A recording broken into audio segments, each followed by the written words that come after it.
Contexte. On souhaite savoir dans cette expérience si la concentration de la bétaïne est bien celle indiquée sur le flacon. Quelles questions se poser? Quel matériel faut-il utiliser pour réaliser l'expérience? Quelles erreurs peut-on effectuer? Peut-on mesurer avec précision? Est-ce que la valeur est exacte? Objectif. Tout au long de cette expérience, le but sera de mesurer avec le plus de précision possible la concentration de la bétadine. Cette dernière nous permettra de la comparer avec la valeur indiquée sur le flacon. Protocole. Afin de réaliser cette expérience, nous aurons besoin de bétadine, de pipettes graduées avec une poire, de tubes à essai, d'un spectrophotomètre, d'une fiole jaugée ainsi que d'eau distillée. En premier lieu, nous allons effectuer une dilution. Nous allons prélever une petite partie de bétadine provenant de la solution mère, la placer dans une fiole jaugée puis y rajouter de l'eau distillée jusqu'au trait de jauge.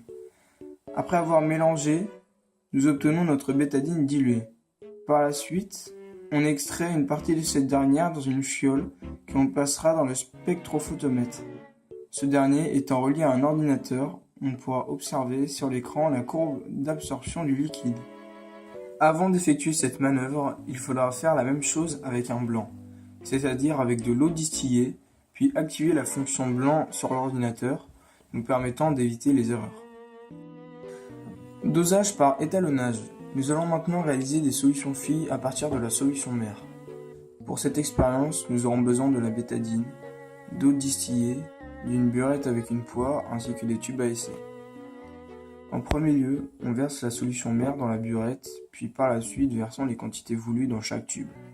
Dans notre cas, le tube numéro 1 aura 1 ml, le 2 aura 2 ml, et ainsi de suite jusqu'à 9.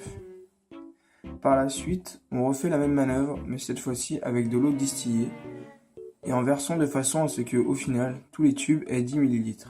Par exemple, on versera 9 ml d'eau distillée pour le tube numéro 1.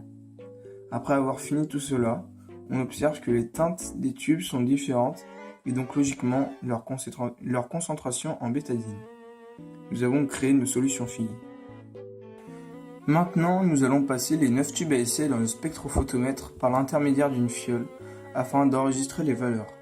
On pourra alors tracer un graphique avec une courbe d'étalonnage nous permettant de comparer la couleur de la bétadine diluée aux 9 solutions et de trouver à laquelle elle correspond et en déduire sa concentration. Mesure. N'ayant pas pu terminer l'expérience en classe, nous n'avons pas de valeur.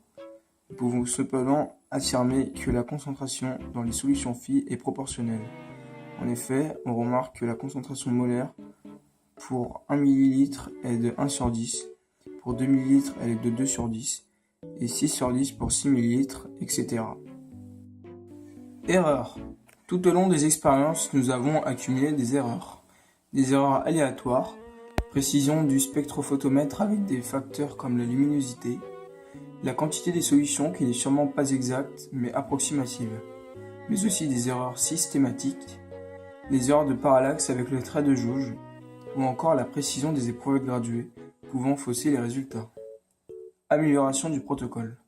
Afin d'améliorer le protocole, nous aurions pu éviter les erreurs de parallaxe ou du moins les limiter, et aussi effectuer plusieurs fois les manipulations.